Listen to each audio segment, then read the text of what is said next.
The galaxy was vast, filled with countless stars, planets, and civilizations. For centuries, the great powers of the cosmos had maintained an uneasy peace. The Galactic Council, a gathering of the most advanced species, ruled over this fragile balance. Among them were the Krell, a race of insectoid warriors known for their ruthlessness, and the Velnari, a species of telepathic scholars who valued knowledge above all. Humanity, however, was new to the galactic stage, a young, ambitious species that had only recently discovered faster-than-light travel. When humanity first made contact with the Galactic Council, they were met with skepticism. The older species saw them as primitive, impulsive, and unworthy of a seat at the table. But humanity was determined to prove themselves. They shared their technology, their art, and their stories, hoping to earn the respect of their galactic neighbors. For a time, it seemed to work.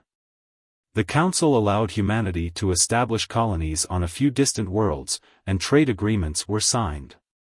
But peace in the galaxy was always tenuous. The Krell, ever hungry for power, saw humanity's rise as a threat. They began to spread rumors, claiming that humans were reckless and dangerous. The Velnari, though cautious, remained neutral, observing the situation with their usual detachment. The other species, swayed by the Krell's influence, started to distance themselves from humanity. Tensions reached a breaking point when a human colony on the edge of Krell territory was attacked. The Krell claimed it was an accident, a misunderstanding. But the humans knew better. The colony had been thriving, a symbol of humanity's potential. Now, it was a smoldering ruin, its people gone. The Galactic Council, unwilling to confront the Krell, offered only empty condolences. Enraged, humanity demanded justice. But the Council, bound by its own bureaucracy and fear of the Krell, refused to act. For the first time, humanity felt truly alone in the galaxy. They had tried to play by the rules, to be peaceful and cooperative. But now, they realized that the galaxy respected only one thing: strength. In the aftermath of the attack, humanity's leaders gathered in secret. They knew they could not rely on the Council for protection. They would have to take matters into their own hands. Plans were drawn up, resources were allocated, and a new era of human ingenuity began. Scientists worked tirelessly to develop new technologies, while soldiers trained for the battles to come. The galaxy watched, unaware of the storm that was brewing. The Krell, confident in their dominance, continued to expand their empire. The Velnari, still neutral, observed the growing unrest with quiet concern. And humanity, once seen as weak and insignificant, prepared for war. The stage was set. The galaxy would soon learn that humanity's wrath was not to be underestimated. The war that shattered worlds was about to begin. The galaxy held its breath as humanity retreated into silence. The Krell, emboldened by their perceived victory, mocked the humans as cowards. The Galactic Council, relieved by the lack of conflict, turned a blind eye to the growing tension. But humanity was far from defeated. On Earth, a secret project was underway. Deep within fortified laboratories, scientists worked on a weapon unlike anything the galaxy had seen. It was not born of brute force but of cunning, a device capable of disrupting the Krell's hive-mind communication, their greatest strength. Meanwhile, human diplomats quietly reached out to smaller, oppressed species, offering alliances in exchange for support. The Krell, arrogant and overconfident, ignored the whispers of rebellion. They believed humanity was broken, their spirit crushed. But humanity was biding its time, gathering strength and allies. When the first strike came, it was swift and precise. A Krell outpost on the edge of their territory was obliterated, not by sheer firepower, but by a calculated attack that left their forces in disarray. The galaxy was stunned. The Krell, for the first time in centuries, felt fear. Humanity had declared war, not with words, but with action. The calm was over. The storm had begun.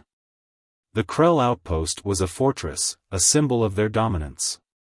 It orbited a barren moon, bristling with weapons and shielded by advanced technology. But humanity had studied their enemy well.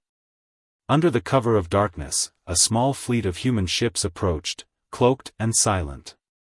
They carried no massive bombs or flashy weapons, just a single device, the culmination of years of research.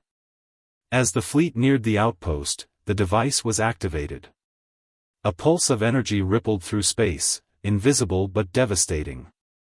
The Krell's hive mind communication network, the backbone of their military, was disrupted. Soldiers froze, their coordination shattered. In the chaos, the human fleet struck.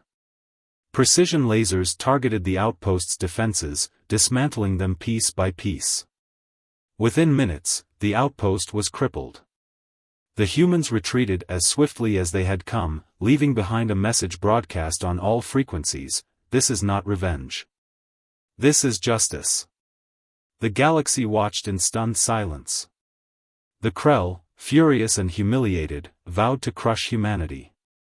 But for the first time, doubt crept into their minds.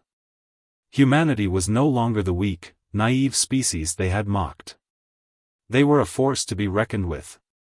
The war had truly begun, and the galaxy would never be the same. News of humanity's strike spread like wildfire. The Krell, once seen as invincible, had been humbled.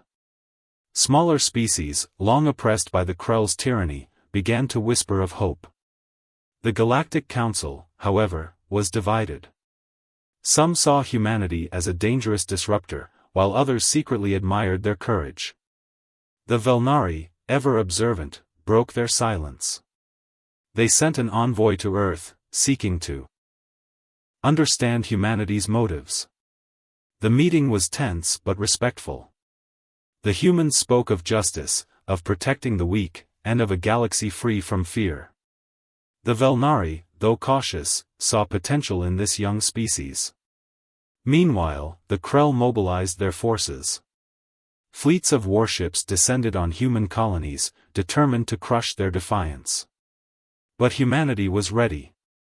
Using guerrilla tactics and their new technology, they struck back with precision, targeting supply lines and communication hubs. The galaxy watched in awe as humanity held its ground against the mighty Krell. For the first time, the idea of a galaxy without Krell dominance seemed possible. But the war was far from over. The Krell, desperate to regain their pride, prepared for a devastating counterattack. Humanity, though resilient, knew the hardest battles were yet to come. The galaxy held its breath, waiting to see who would rise, and who would fall. The Krell's retaliation was swift and brutal. Their armada, a sea of black ships, descended upon a key human colony. The planet, once thriving, was reduced to ash in a matter of hours. The message was clear: defiance would be met with annihilation. Humanity mourned but did not falter. Leaders rallied their people, vowing to fight not just for survival, but for the future of the galaxy. The smaller species, inspired by humanity's resilience, began to join the cause. Together, they formed an alliance, united against the Krell's tyranny. The Velnari, though still neutral, provided covert support. Their advanced technology helped humanity refine their weapons and strategies. The tide of the war began to shift. In a daring move, humanity launched a counterattack on a Krell stronghold. Using their hive mind disruptor, they crippled the Krell's forces and reclaimed the planet. The victory was small but symbolic, a sign that the Krell were not invincible. The galaxy watched as the balance of power shifted. The Krell, once feared by all, now faced a united front. Humanity's wrath had ignited a spark of rebellion, and the flames of war burned brighter than ever. The end was still uncertain, but one thing was clear: the galaxy would never be the same. The war reached its climax at the Battle of Cygnus Prime, a strategic system controlled by the Krell. Humanity and their allies launched a massive assault, determined to break the Krell's grip on the galaxy. The battle was fierce. Krell warships, sleek and deadly, clashed with the rugged vessels of the human alliance. The hive mind disruptor played a crucial role, sowing chaos among the Krell ranks. But the Krell adapted, their commanders fighting with desperate ferocity. Amid the chaos, a small team of human soldiers infiltrated the Krell command ship. Their mission: to disable its core and cripple the fleet. The operation was risky, but success would turn the tide of the war. After hours of intense fighting, the team succeeded. The command ship exploded in a blinding flash, leaving the Krell fleet leaderless and vulnerable. The Alliance seized the opportunity, pushing the Krell forces into retreat. The victory at Cygnus Prime was a turning point. The Krell, once unstoppable, were now on the defensive. The galaxy erupted in celebration, but humanity knew the war was not over. The Krell would not surrender easily. The final battle loomed, and humanity prepared to face their greatest challenge yet. The final battle took place at the heart of Krell territory. Humanity and their allies, now a formidable force, faced the full might of the Krell Empire. The stakes were clear: victory would mean freedom for the galaxy, defeat would mean annihilation. The battle was a maelstrom of fire and light. Ships clashed, explosions lit up the void, and the hive mind disruptor hummed with relentless energy. The Krell fought with desperate fury, but humanity's resolve was unshakable. In the end, it was humanity's ingenuity that sealed their victory. A team of scientists and soldiers infiltrated the Krell's central hive, delivering a final, devastating blow. The hive mind collapsed, and with it, the Krell's unity. The Krell surrendered, their empire shattered. The galaxy erupted in celebration, but humanity remained humble. They had not sought conquest, only justice. The Galactic Council, once skeptical, now hailed humanity as heroes. The smaller species, freed from Krell oppression, pledged their loyalty. The galaxy began to heal, united under a new era of peace. Humanity's wrath had shattered worlds, but it had also forged a brighter future. The war was over, but their legacy would endure forever.